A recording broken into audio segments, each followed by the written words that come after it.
I'm Alexandra Dunn, partner in Baker Bott's Environmental Safety and Incident Response Group, with an update on the Biden administration and the Environmental Protection Agency. 9 months into his administration, President Biden continues to move appointees to the Senate for confirmation to key EPA roles. Carlton Waterhouse has been nominated to lead EPA's Office of Land and Emergency Response. In recent Senate testimony, Waterhouse said he wants to accelerate community development and boost the pace of contaminated site cleanups. He also would work to regulate PFAS, a family of chemicals under great scrutiny nationwide due to their persistence in water and soil and their association with various adverse health effects.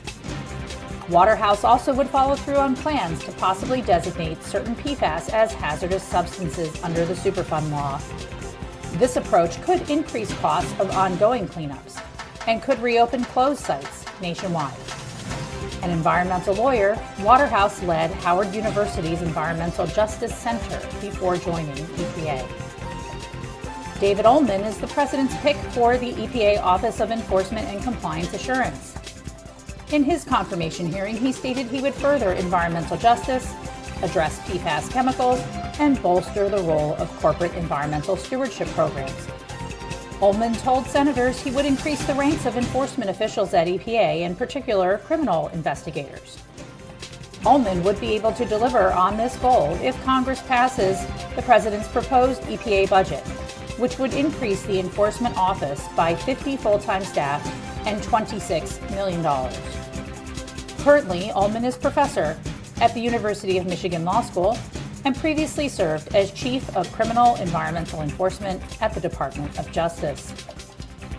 EPA also remains busy on the policy front, in particular turning back decisions of the Trump administration. The agency recently announced that certain underground water discharges are no longer exempt from the Clean Water Act.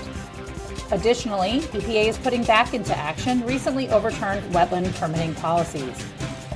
Both policy decisions will result in increased federal review of construction projects and of water discharge activities nationwide. I'm Scott Novak, Associate in the Environmental Safety and Incident Response Group at Baker Botts. On August 27th, the U.S. Department of Energy published a proposed interpretive rule regarding energy conservation standards for residential furnaces and commercial water heaters. The proposed rule would rescind the department's January 15, 2021 final interpretive rule that designated 2 product classes for natural gas heating appliances, one for condensing heating appliances and one for non-condensing heating appliances. The January 15th rule also stated that appliances' use of non-condensing technology, which requires venting, is considered a performance-related feature under the Energy Policy and Conservation Act, or EPCA, and cannot be eliminated by adopting an energy conservation standard. The proposed rule would return DOE to, quote, its previous and long-standing interpretation, under which the technology used to supply heated air or hot water is not a performance-related feature that provides a distinct consumer utility under EPCA, unquote. Once DOE issues a final interpretive rule, the agency plans to evaluate whether amended energy conservation standards for residential furnaces and commercial water heaters would be appropriate. As a practical matter, if DOE imposes new energy efficiency standards on all residential furnaces and commercial water heaters, regardless of whether they use condensing or non-condensing technology, the effect, depending on how stringent the standard is, could be to push natural gas-powered furnaces and water heaters out of the marketplace. DOE has issued a pre-publication notice stating it will accept comments on the proposed rule until October 12, 2021.